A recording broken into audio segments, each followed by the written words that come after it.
All right, let's begin. How are you feeling this morning, everyone? Good? Yeah? Um, well, welcome to Molly, who wasn't participating yesterday. Um, and since it's workshops that can be taken separately, I'm going to just make a kind of center of explaining the chakra system again before we tap into the second chakra. And it can also be maybe a good reminder for everyone just to listen to that again. All right? So, yoga psychology is a way to approach the person, the being, on several layers. So without going into a specific system, it's a way to approach us in a holistic way, if you will. So that means we talk about the physical, the mental, and the emotional. And as I was mentioning yesterday, it's to come away from this idea that we've been so indoctrinated with of a difference between the body and the mind. And once again, I keep doing this like we all do very often, that when we talk about the mind, we tend to bring our hand somewhere to our head, somewhere behind the eyes, but that actually we're a whole being and a whole organism, and the mind is actually something that's present within everything in us, and that we have 50 trillion cells all registered with the same information. So even if we have the idea that the mind is in the brain, actually the information that we have in the brain is also stored in our hands and our feet and our shoulders and our hips, for instance, that we'll talk a lot about today. So it's why it's also interesting then to combine this more physical approach that the physical part of yoga brings us with our very Western, very cerebral and thought-linked view of the human psyche. So for the yogis, the way the yogic philosophy explains the functioning of the human being, we explain it through the chakra system, which is, oh, no worries. No problem. I'm just doing a little bit of a resituating from yesterday anyway. Yes, in the yogic philosophy, we explain the way we function through the chakra system. And the chakra system is basically explaining in a very detailed way how our energy flows through us. And the energy, as simple as I can put it, is what makes you feel alive. Right? When we function well in life, when we sleep well, when we eat well, when we have a regular physical activity, we can feel it ourselves, that we feel on top of the world, we feel strong, and we can feel that our energy is high. And on the contrary, when we go through moments where we might be in lack of routine, for instance, or we haven't slept well in a while, which means that we feel a lack of energy just from the lack of sleep, and we might even then tend to eat things that won't actually help us so much, but will bring us instant energetic boost, full of sugar or fat, for instance, that will make us feel a little bit better. And then it doesn't really help because we don't really burn it so well in our digestive system, and so we'll still feel a low energy, for instance. All right, so when I talk about energy, it's as simple as that. Now, there are many different systems of explaining how the chakra system is situated in the body, and we have chosen to speak about the main one, let's say the most maybe commonly spoken about, the 7 chakras situated along the spine. And the reason that we talk about that as well is because it's easily related to what we have then in modern science defined through our different systems of the body, controlled by the nervous system specifically. All right? And so the 7 chakras are situated along the spine, starting down by the tailbone, more or less, or a little bit in front of it, actually, in the very deepest part of the pelvic bowl, where we have our pelvic muscle, the one that we contract, well, supposed to contract anyway when we practice a dynamic kind of yoga. And that is where we situate the first chakra, the root chakra, Muladhara, which is also what we spoke about yesterday. And the second chakra that we'll be focusing on today is Svadhisthana. It's situated in a deeper level of our pelvic bowl and is very much related on a biological level to the gonads, which is the glands that secrete the sexual hormones. So for testes and ovaries for women and for men. Yeah? And then we have the third chakra situated in the navel area, which is called Manipura. It's also what we can sometimes refer to as the powerhouse. The fourth chakra is the heart center, thymus gland. Fifth chakra, or Anahata is it called as well. Fifth chakra, Vishuddhi, which is the throat chakra and linked to the thyroid gland. Sixth chakra, very famous one, the one that we also call the third eye center, which is linked to the pineal gland, Aina chakra, and then the seventh chakra, Sahasrara, or the crown chakra, situated actually at the top of the head. So different ways of explaining this. Some people say that it's that point that becomes hard at the last part of the growth of the skull. You know, when babies are born, they have this part here that's still soft. And so basically, according to some people, if you would place your thumbs in your ears and then bring the long fingers together, the point that you would find is where you would place the Sahasrara or crown chakra. But then also it's linked to the pituitary gland, which is further down and further back. And so it doesn't really matter for us actually today, but that's just, so you can talk about it seeming very interesting, knowledgeable.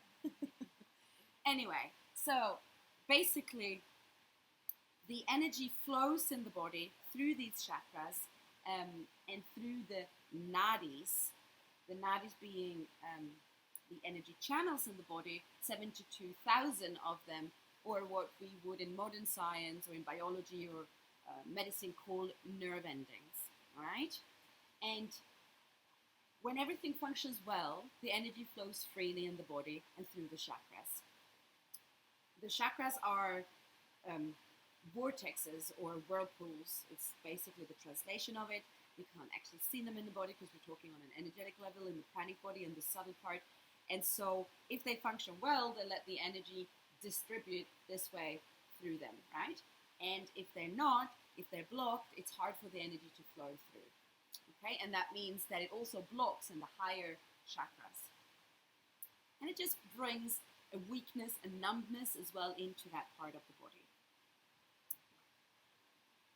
So what we do in yoga, in physical part of yoga, is that we work actually on these chakras. Now we might not, depending on the schools, we might not actually have a specific focus on a chakra, but actually that's really what we're doing. So I was mentioning that yesterday as well, just the sun salutation itself, if you would take just the most original, traditional sun salutation of Hatha Yoga, it is, and also in the more modern variations of Ashtanga and Vinyasa Yoga, it's basically moving through all the chakras as we move through. We lift, we open, we close, we breathe with that, and we can even place how each and one of the chakras are worked on, if you will, through the poses. Okay, and then of course, if you would look into specific types of yoga, or even into tantrism, which is not yoga itself, but it's very much related to yoga because they evolved kind of similarly in times. You will also see how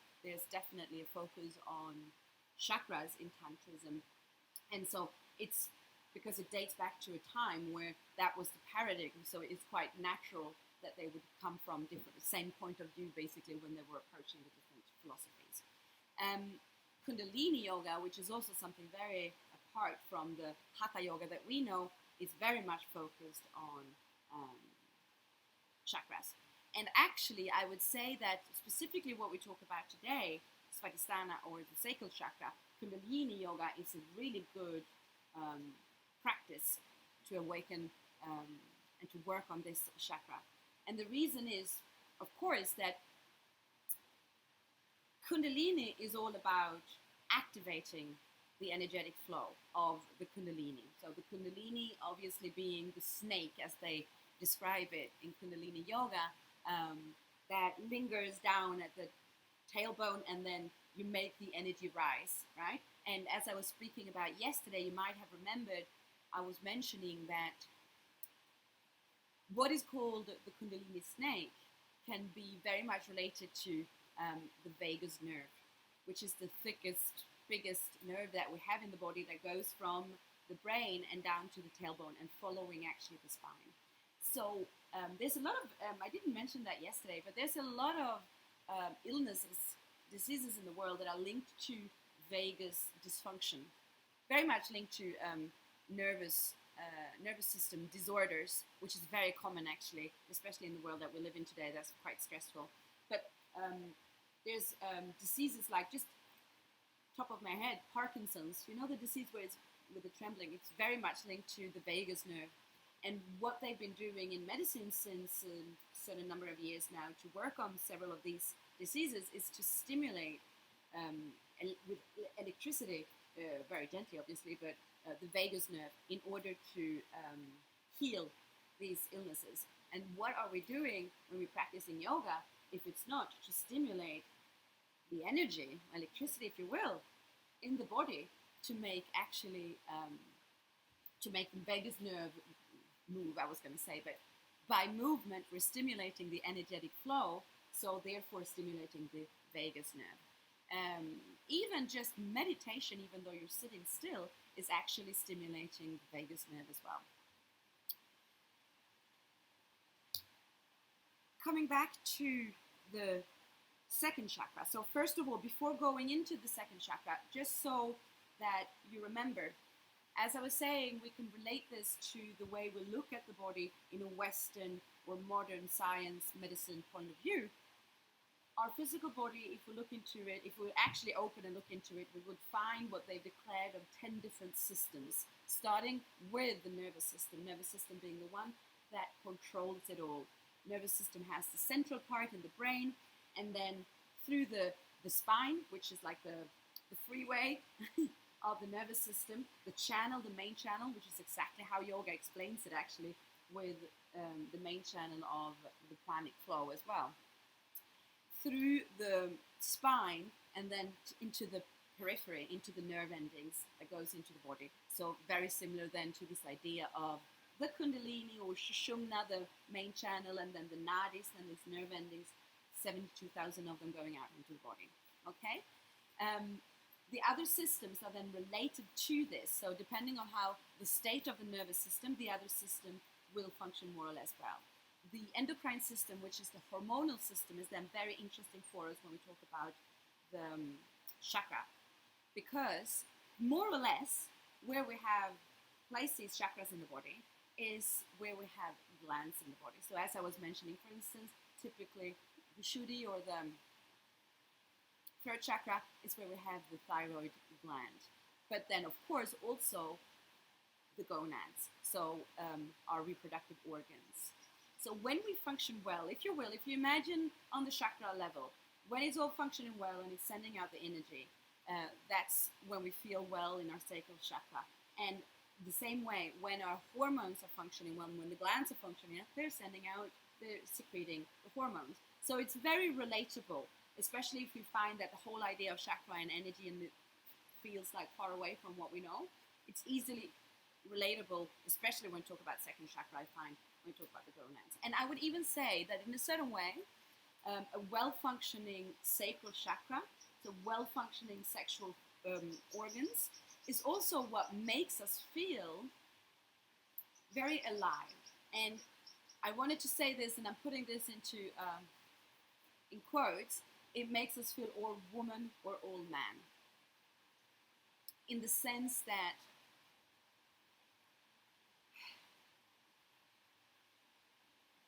when a woman has her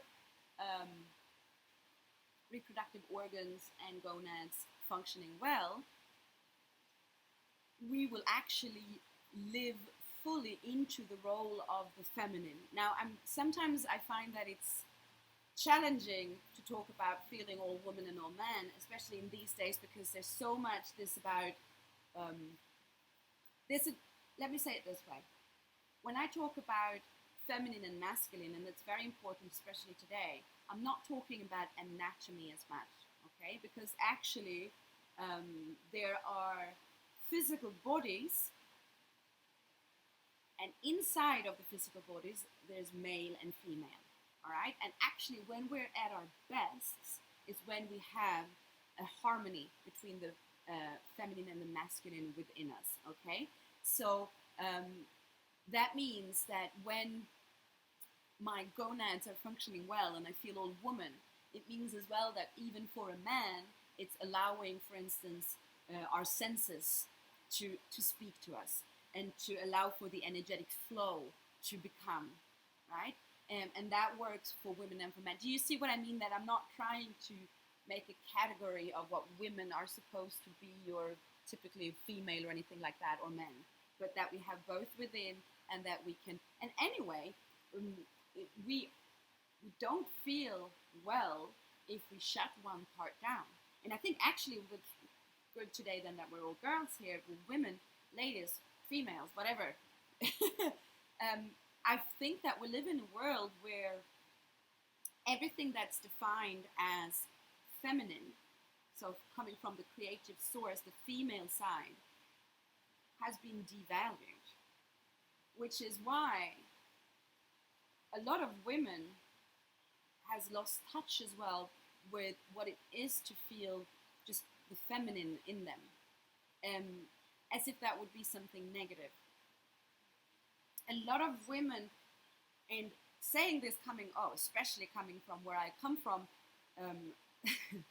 the country in the world that has the earliest female revolutions and such of Sweden, and has come to a certain point where it's almost a wish to erase the limits between what's feminine and what's masculine, in the willingness to have this equality between man and woman. But unfortunately, I don't think we're going in the right direction when, as a woman, we need to be more male in order to be on the same level. I think for me, the way I see it, the idea would be instead to let everything that's very feminine in energy to have the same value as everything that's very masculine. And I think that the reason that the world is basically burning today in a certain way is linked to the fact that we're not allowing for the feminine energy. Actually, the dark side, let's say, of the masculine has taken over very much. Yes.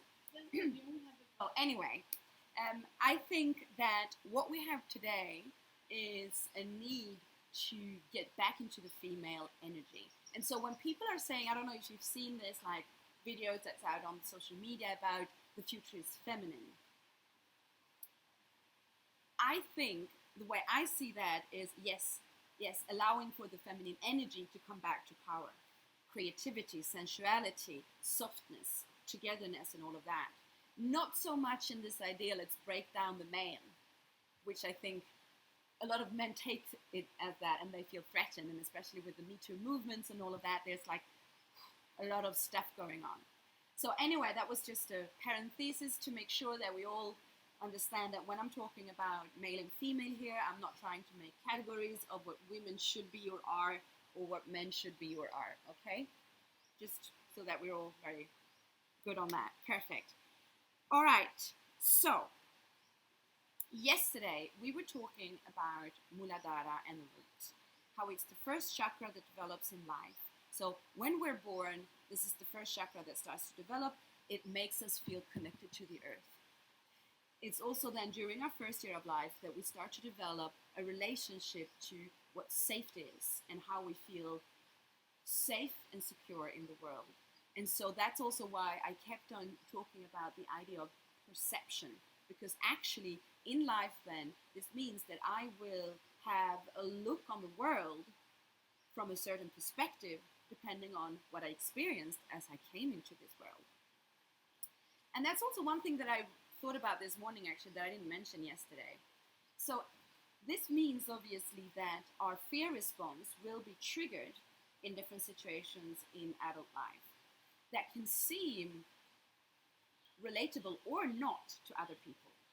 So when you see that someone acts out of fear, and let's remember what I was saying about that yesterday, when we want to separate, when we want to isolate, when we want to see a difference between something, when we want to run away, when we fight, flight, when we fight, we flee, or we freeze. And we see this around us all the time, right?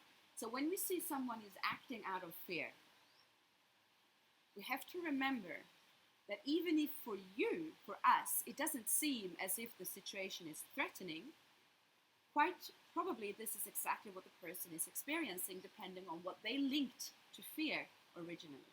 And so it's also very beautiful because when we can start to have an understanding of that, we can start as well to not take things so personally. And I'm talking, of course, of when we're in relationship with other people, whether it's family, romantic, professional, or friendly. So when we can see that someone else is acting towards us from a place of fear, we can have a tendency, of course, especially when we're not aware of this, to take that very personally. They're doing that to me. But actually, if we can then begin to see, oh no, this person has its fear response triggered because this person has a view of the world as maybe less safe than I have, then we can also feel more comfortable in the way that we decide to relate with them back. So from the moment that we've begun to feel safe in the world, that's when we can begin to move. I can't really remember exactly, I want to say in the 60s, because that's also when there was a lot of experiences happening in psychotherapy. There was a woman, Mary Ainsworth, her name was. She did this test on attachment for children. And so she would test by having a mother and a child, and the mother would leave the room and then come back. And so the different attachment styles of a child were observed. So some children would be extremely frightened when the mother left, for instance. Some children would feel very safe, and some children would almost act as if the mother hadn't even been there. And then when she comes back, the reactions as well would be in a certain way. And for me, I find that this is a little bit a good description of how we relate to our second chakra. Because of course, if I feel safe, then I find it really safe to also wander off.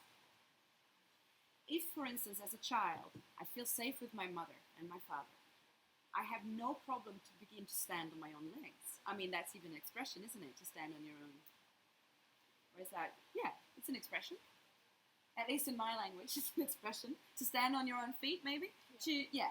To be able to say, I know that mum or dad's going to be there, so I can begin to explore the world. And this is how we start then to develop our second chakra, because the second chakra is then very much a question of movement. I didn't say it yesterday, but the first chakra for the elements will link it to earth. Then, of course, this idea of grounding. But then also the second chakra is therefore linked to the element of water. Its flow, its fluidity. This is also why we then start to talk about creativity and sensuality. It's movement, because once we feel safe enough in our grounding, it is easier for us to allow ourselves to begin to move around. So this is also when the child begins to learn to walk naturally. The pelvis begins to move, actually. And what happens when we begin to move our pelvis is that the fluids of the body begin to flow more freely, because all the fluids pass through the body, through the pelvic region. And that's even, you know it yourself, if you hear music that you enjoy, you will begin to, for instance, tap your foot, or just move a little bit. What you're really doing is that you move your pelvis, you begin to move your hips.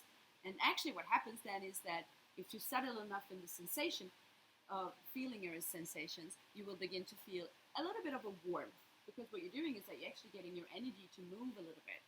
And then the more you move, the warmer you become, and then you start to feel quite pleasurable sensations. All right? So, as we come into the second chakra, we're in, let's say, the age of 2, 3, something like that. Okay? And so we begin then to explore the world around us. We step away from the safety of the inner cocoon of the parents, and we begin to explore what's around us. We start to use our senses. So we start to touch things. Just look at babies when they begin to walk. Then they're exploring the world. They're touching everything. They're putting everything in their mouth, even their own excrement, whatever. Like everything is interesting, and we don't exclude anything.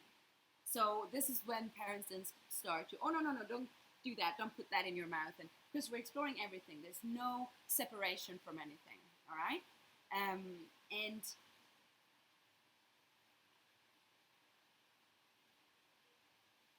the more we begin to feel what is happening around us, the more we start to also then create an idea of what we like and dislike. So this is also then when we start to move towards something and move away from something. We're starting kind of to define ourselves more as a separate being from the mother. For the first year, it's very fusional. Now, that's all very nice. And in an ideal world where parents are not at all having babies for their own egocentric wish, that would be easy, and we would just then begin to explore, and we would probably wander off and just do whatever we want to do. But of course, because of the world that we live in, this is also when we start to interact with the limits of what our parents are willing to take from us. So, let's say that your mother was overworked or depressed, or that your father was just not very present, or whatever.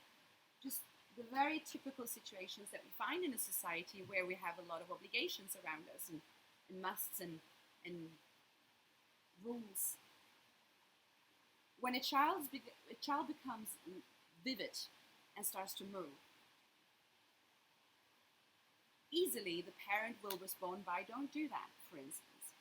And it might even be that we're finding them too energetic, and so we find reasons to put them in a calmer place. Do you see what I mean here? Like, obviously the typical one is the exhausted parent who just can't take it anymore, and the child who is maybe screaming of joy. Even it doesn't even have to be for reasons of distress, that they tell them to stop doing what they're doing, to shut up, to don't move, to don't do this and this and that, and be quiet. What happens, and of course I'm not saying that this happens just because a parent does this once, because otherwise, oh my God, we would never, none of us would dare to have children, I think.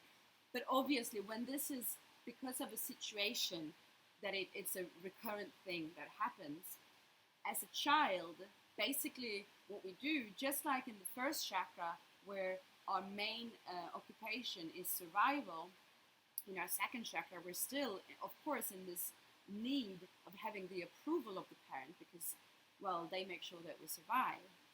We will adapt according to the response that we get from the parent. And so what happens is that we shut down in those moments. And actually the energetic charge that we have when we want to express something very freely is even sometimes being seen as bad or maybe even dangerous. And so we then try to compensate instead. And this is a little bit when we start to have these behaviors that aren't actually natural to us, but that we take on in order to correspond to expectations and to the rules of society. Because the thing is, we come into this world, once again, just like I was saying yesterday, we come into this world, we trust everything. We have no reason to think that what we are is not enough. But because of the rules that we set up in the society that we live in, we are very early on being told that this or that is not okay. Okay? So expressing ourselves, for instance, emotionally very strongly is early on being frowned upon even. And it might not even be, uh, it might not even be that it's something that's bad to be, but it's even, as I was saying earlier, it could just be for the exhausted parent actually, who just can't take the child that is too energetic or screaming or whatever they're doing. And so it's a little bit when we start to form this idea, we need to be something in order to correspond to people's approval and to get love from people. So, with the risk of generalizing, but I think that it's still quite true, it is the typical of a little girl is not supposed to be heard, but only seen.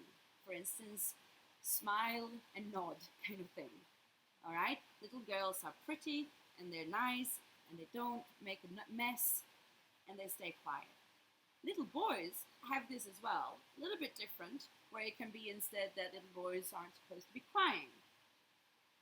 And so they're supposed to toughen up instead.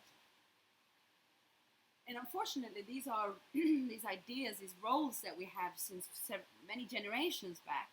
And so even if we think as modern parents that we might not give this to our children, because it's so deeply rooted, we have tendencies coming in from these habitual patterns that we've been learned ourselves in childhood and our parents were, to kind of bring that on to our children as well. So what happens is that we start as a child and to form this identity that isn't really the most natural, authentic being that we are. What this means is that we start actually to manipulate ourselves.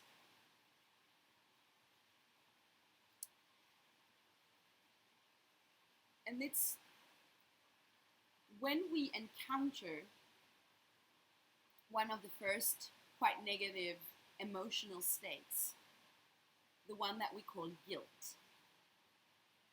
Guilt is a feeling that comes in when we're doing something that we're not supposed to be doing. So, guilt in itself serves us, especially if you take it more as I've done something that deep down I feel is not right.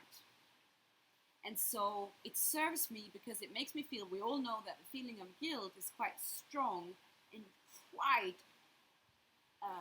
uncomfortable. So it helps us in the sense that, ooh, that's a strong feel, like conditioning oneself, right? Ooh, I feel a very strong negative feeling when I do this. I don't want to do that again because it doesn't make me feel good, all right?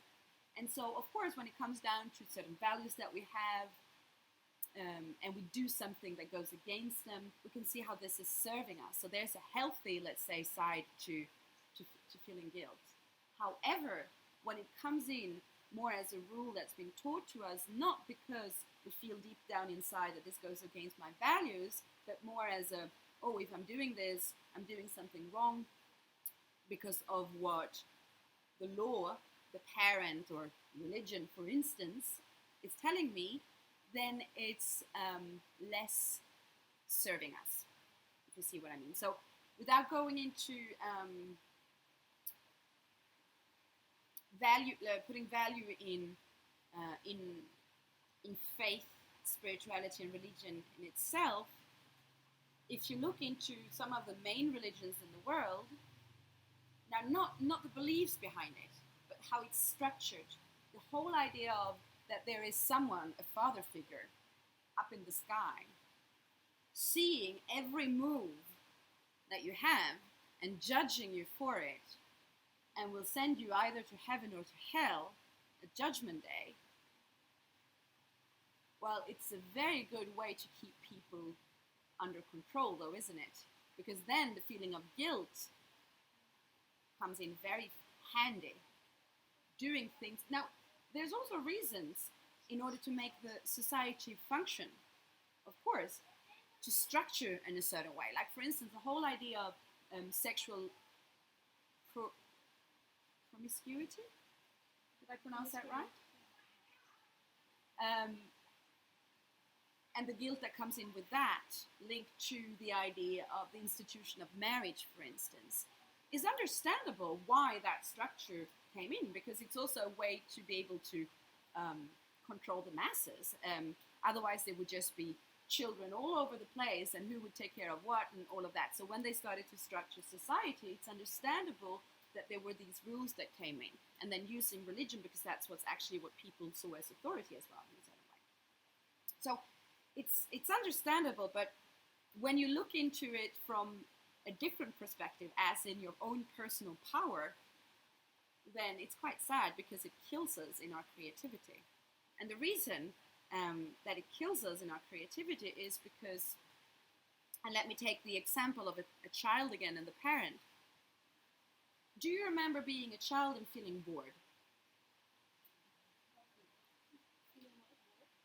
Like, you would have moments in your life when you were a child where you would be bored. Yes. Like, for instance, typical example, you're sitting inside, it's raining, and you want to go out and play. And you're just like, I can't go out and play, what can I do? And then you're feeling bored, all right? What happens is that you have, let's say, an energetic charge inside of you to do something, right? To expand, to create, to move. And there's something external to you that you cannot control that's blocking you from doing it. The feeling state that we come into when this happens is what we can call boredom, because we feel blocked, actually. Boredom is a little bit that, isn't it? It's when we feel dullness. And it's actually a lack of power. It's a lack of control of our life situation. Do you relate to this? Can you feel how this is true for you? Can you recognize it somehow? It even happens very much as an adult as well. Now, so in a certain way, what's difficult in childhood is that, well, you're not in control of your life in childhood at all. More or less until you're leaving the house, you're not in control of your life. So we experience this very much throughout childhood. And depending on the beliefs of our parents and the society that we live in, we can have more or less, let's say, range of movement in what we do. Some societies are very structured, and I mean, even if we go back in time, when children were just seen as small adults, there was very little range of movement for your own personal power and to do things. And then comparing to today, where there's a big difference in that. Now, what did I want to? I've completely lost track of where I was in my text, by the way. I got it there just in case, but I don't really know where I am anymore. I'm going to find it. Yeah. So, the reason that I want to come into talking about creativity from the idea of childhood and feeling bored because you're blocked in what you're doing is because I want to show you that what you need to do when you come into a blockage of creativity, when you feel bored, when you feel numb, when you don't use your senses, it is because you have been blocking your action of doing. All right, so we might not always relate that to the feeling of guilt itself later on in adult life. Oh, well, actually, sometimes maybe, but the antidote to that is then to find movement, actually. So this is why, as I was mentioning earlier on, the Kundalini yoga practice of moving the pelvis to get the energy to flow is very good to work on the second chakra. And just dancing, and yoga, and all of that, and walking.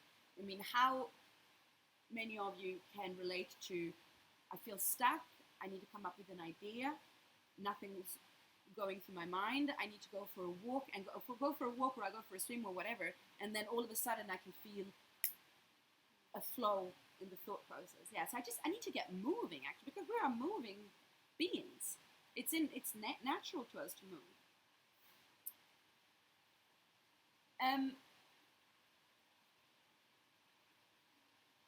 when guilt comes in, it blocks us in the movement. And what is really unfortunate as adults is that,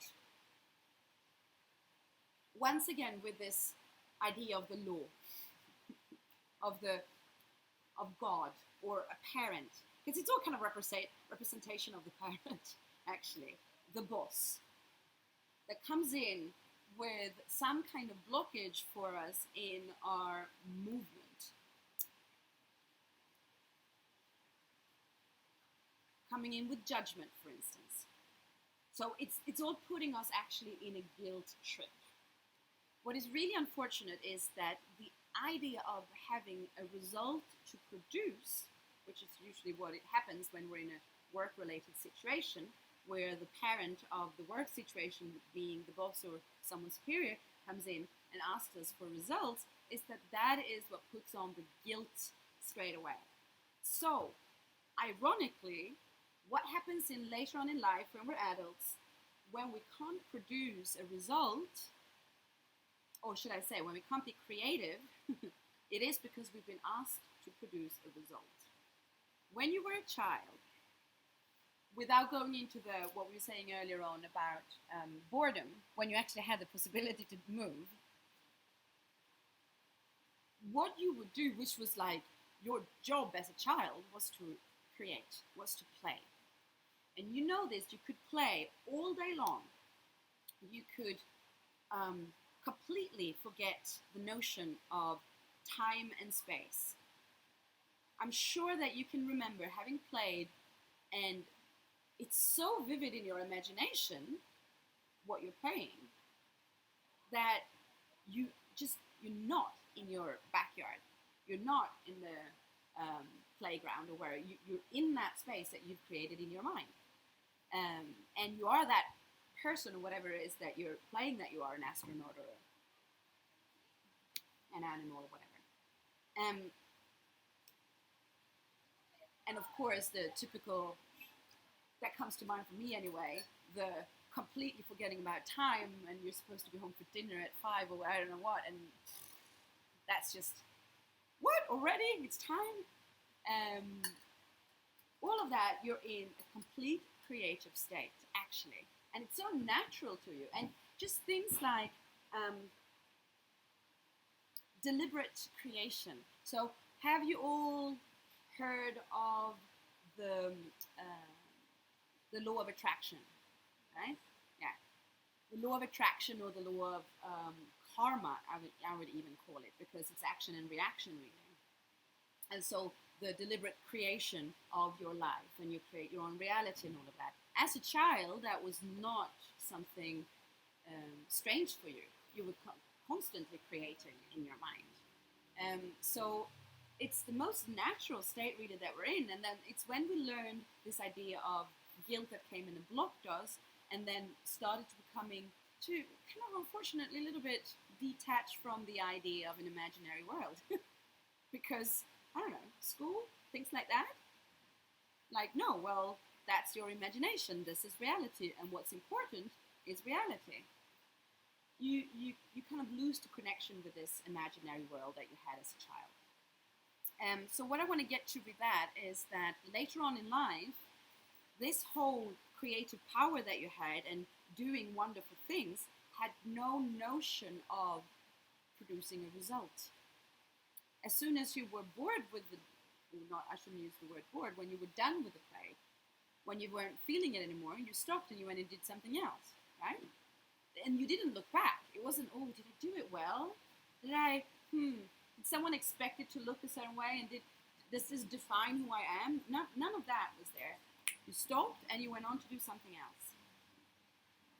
And of course, later on in life, when we allow for this to define who we are, to be a product that we come to show that this is what I've done for you, then all of a sudden it's much more difficult to stay in that creative mode. And it's when we stop doing for the sake of doing, but instead doing for an expected result, that this comes in. And so as we work through these kind of issues through a physical practice, for instance, it's really good to do things that might even make you feel a little bit ridiculous when you're doing it, because you're a little bit worried, oh God, how does this look from the outside? And then because it triggers obviously this guilt feeling of what am I doing and what does it look like and how does this define me? It's good actually to tap into that, to do that in order to make yourself basically not caring so much about what other people think. And artists, writers, musicians, when they need to put themselves in a creative mode, which is what we call sometimes the state of flow or the zone, if this speaks to you. It's basically putting themselves in the mode that they were in when they were children and they were playing. Because you need to stop being so concerned with result, with time and space. So maybe you remember yesterday when I was talking about the nervous system, and when it's triggered on the fight or flight mode, we are concerned with how we hold ourselves in space and where we're going. And that when the relax mode is on, we're not so concerned with that anymore, we're just concerned with being. Well, we can then obviously relate to this when we come into the creative mode. When we're triggered negatively, so that we're more in a fear mode, that is when we're concerned with where we are in space, how we're holding us, what the result is. And of course, so if we have someone who's expecting a result from us, where we've been taught that we define ourselves from the result that we're producing, it's very hard to tap into that creative mode. So it's very counterproductive, actually.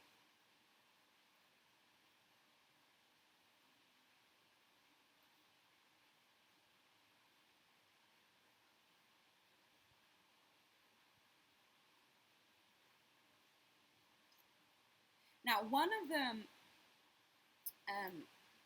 the best things as we work on this for ourselves is that we're very influential. We can easily be conditioned.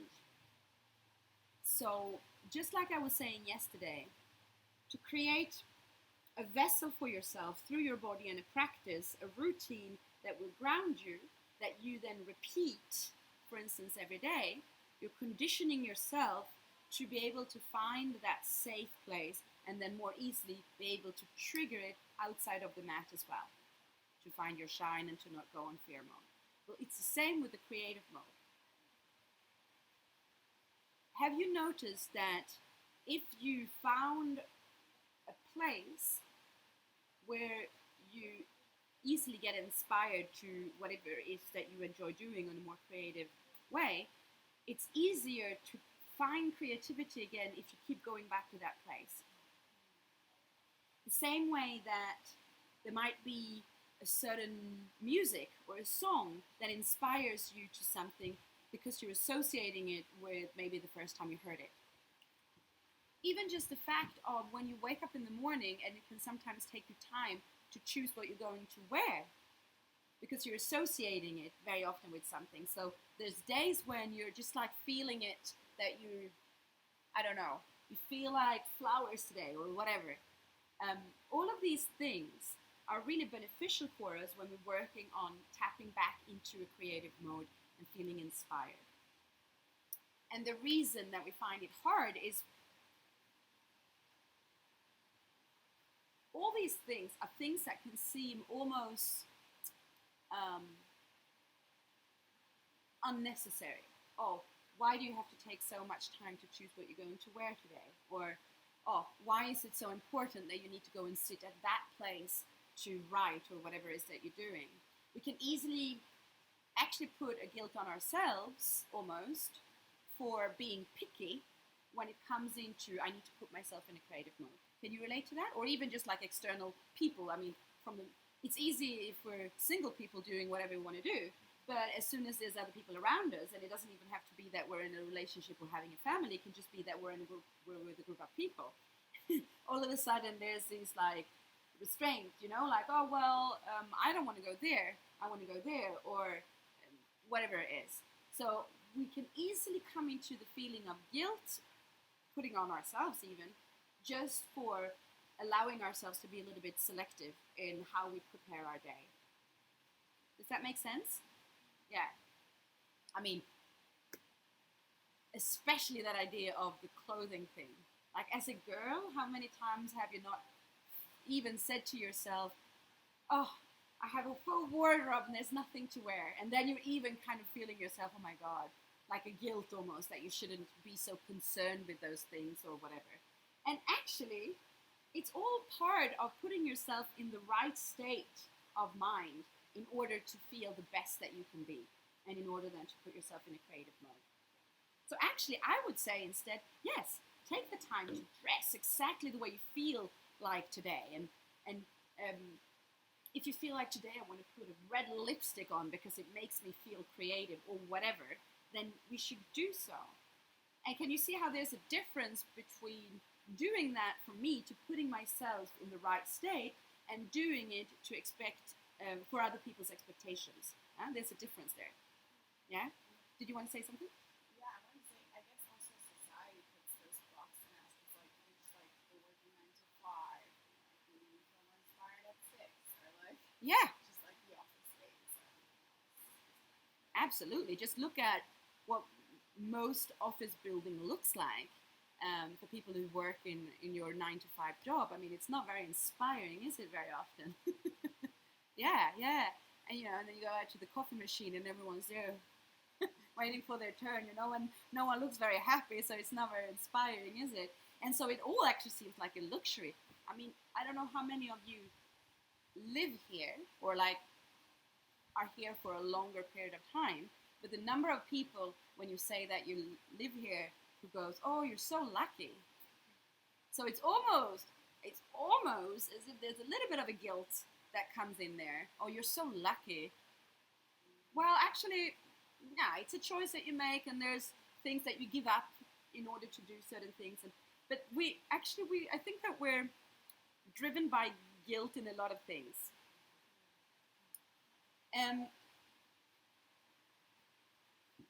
So it will come into a practice a little bit of movement and stuff in order to kind of, and this just like yesterday, it's not a long and difficult practice, it's a smaller one, and the idea is really for you to kind of take something with you in order to do your own thing, obviously, and make that into your own routine.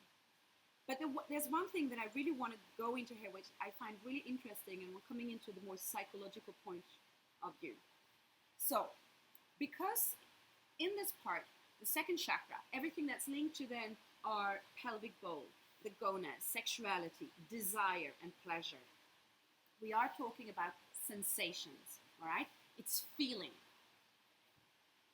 And when guilt comes in, which can be a very strong feeling then, we don't want to feel that. It's very negative. It makes us feel bad. So what do? We try to block out whatever triggered the guilt. So the feeling state that we were in that triggered the guilt. So that means that we numb. Okay, so the opposite in a certain way to feel or to use our sensations is numbing, to basically not feel anything.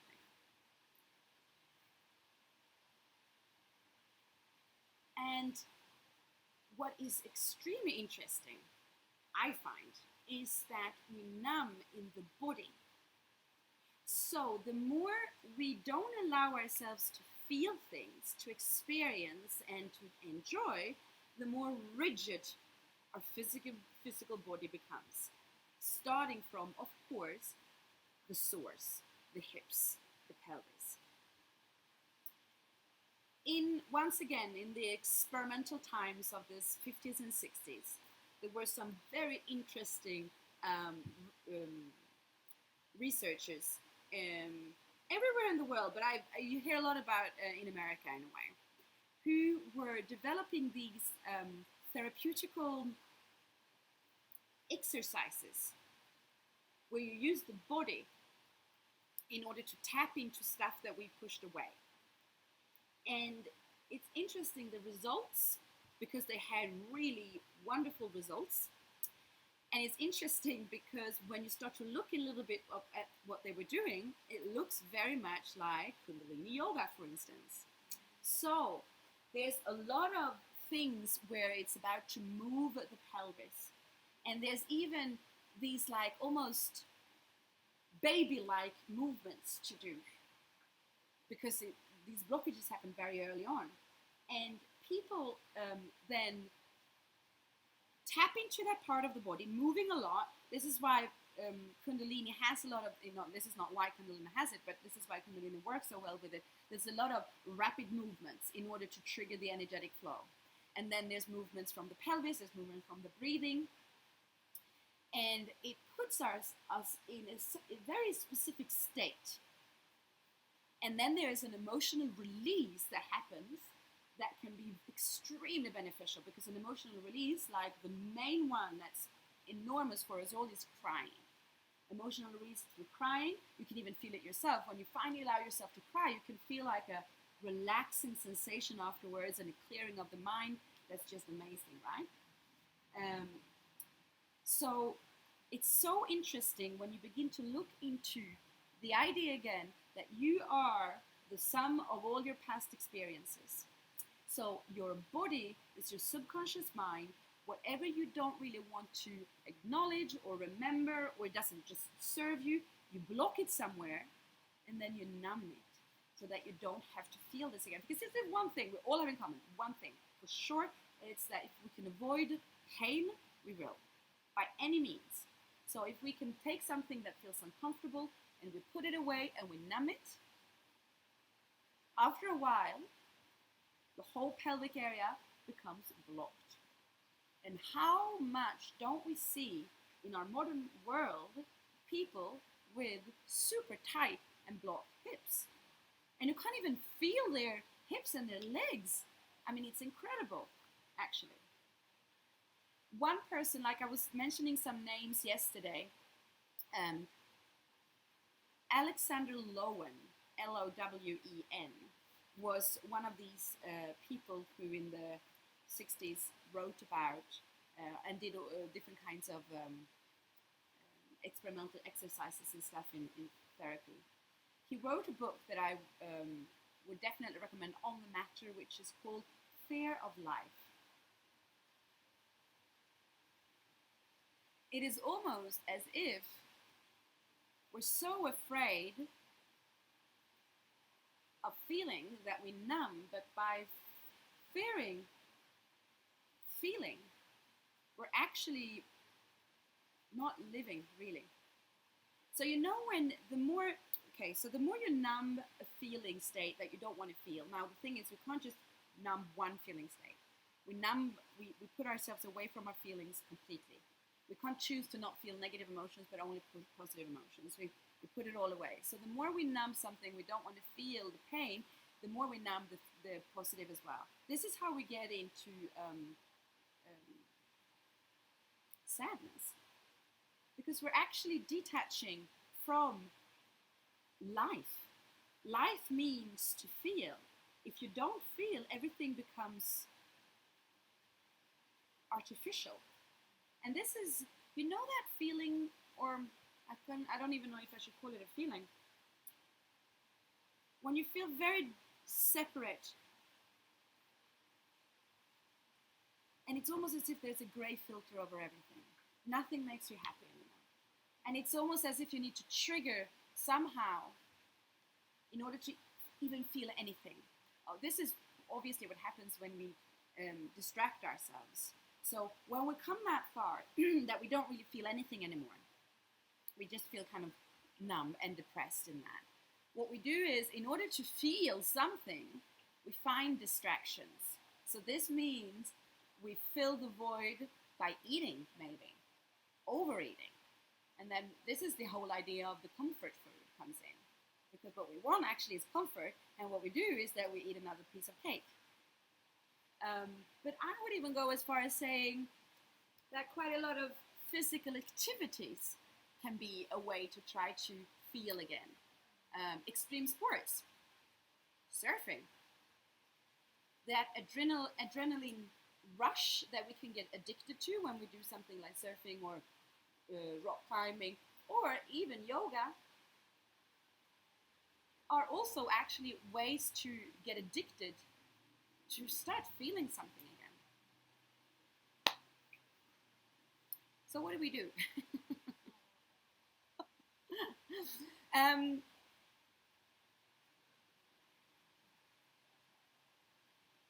Here we go. Yeah. What we do is that I think the first thing we need to do is to allow ourselves to not feel guilty for not doing things, for instance. So let me explain what I mean by that. We want to create, but we can't. And so the only thing that we want to do is to distract ourselves and watch Netflix. So we do that, but then we feel guilty because we're not doing what we're supposed to be doing. So it's a vicious circle. So actually, I would even say that the first thing to do is to, okay, I'm just going to watch Netflix, whatever it is I'm doing, and to not feel guilty for it. It starts with that. Once again, the woman I was talking about yesterday, Tara Brach, she gave this phrase, kind of like a mantra almost, to remember, that can be a really good reminder to say to oneself in these moments. To say, not failure, but feedback. So what this means is that sometimes, let's say that you need to produce something, a result, you need to create, but you put yourself obviously then in a state where you don't feel the creativity, and all you want to do is do something else. You go and do that other thing. And instead of then beating yourself up a little bit and go, oh, I still haven't created, I still haven't done it, I'm doing this again. No, I'm not. It's not failure here. This is feedback. This means something. What can I learn from this? Can you see how that can kind of already put yourself less in that, like, using the stick to beat yourself up with?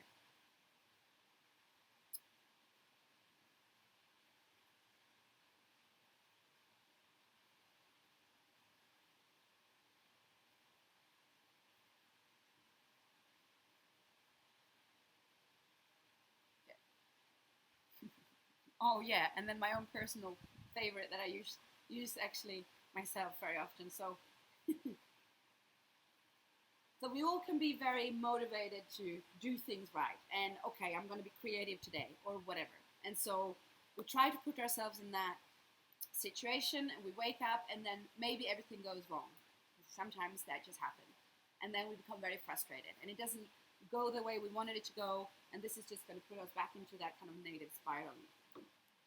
And then that is, of course, that day that you spill your coffee on your favorite shirt, and that has you become late for whatever appointment you had. And of course, because you're late, that is the day when there's everyone's out on the roads that day, so you become late because there's too much traffic, for instance, right? And so we're going into that again, and it takes us very, very far away then from putting ourselves in that positive state. And so what I think I must have heard it from someone probably, but what I usually find helps me a little bit in that moment is to stop there and go, oh, okay, so this is what we're doing today. And I'm almost making a little bit fun of myself, because of course the thought patterns that goes on in my mind is then that so-and-so is stupid, and this and that, and everything is crap and whatever. And then I stop and I'm going, oh, I'm listening to my thoughts, and I'm saying, oh, so this is what we're doing today. And it kind of creates a tiny bit of distance. It creates a little bit of a space in the moment before you react on the thought, before you take the thought as reality, because that's what we're very good at doing, right? We take the thoughts for reality, and then it's very hard to get ourselves out of that negative spiral. So to stop and to just say to oneself that makes you a little bit have some distance to yourself, and then it's easier to start all over again.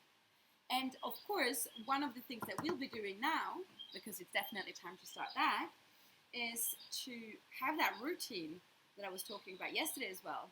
your physical routine, meditative routine, and breathwork routine as well, that puts you more in a good feeling state. So if you can start each day with a routine of something, it's also easier because it's easier to condition yourself, as I was saying, to put yourself in that state, to have that as a regularity, which means that it's triggered more easily when you do it every day, for instance. And then you put yourself in the situation that's the most favorable for you to enjoy. This means wearing whatever it is that you need to be wearing, listening to whatever you need to be listening, if that's what the case is. You see what I mean? And put yourself as well in in a place where you enjoy this. So now I'm talking about a routine, but this can also just be simply for your creative moment of the day, for instance. Okay? How does that sound so far? Is does anyone want to comment, ask something? Not really. Yes. I guess when you were just saying too, makes me think of I've heard of Christina, and she talks about self-compassion. Sorry. Oh, sorry. Yeah, no, like what you were saying kind of makes me think of the work of Christine Neff Mm-hmm. with self-compassion, Oh yeah. and she talks about self-compassion as a way to reparent yourself. And so she talks about those thoughts as like coming from like, like that boss, Yeah. whatever it may be, and Yeah. changing those thoughts, just like Yeah. what you were saying. Oh, beautiful. Christine Neff. Yeah, Christine Neff. How do you spell that? Neff? Or? Kristin, and then Neff. Okay. Right. Oh, interesting. All right. Let's get into a bit of a practice. So,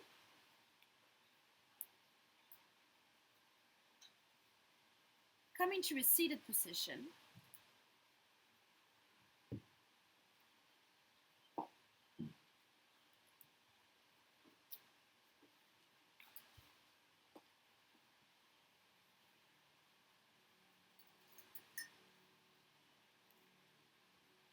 Make yourself comfortable. Hands placed wherever that suits you.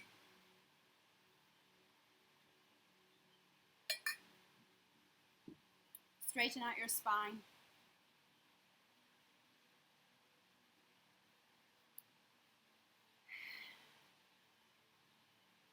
And then begin to tune into the sounds around you.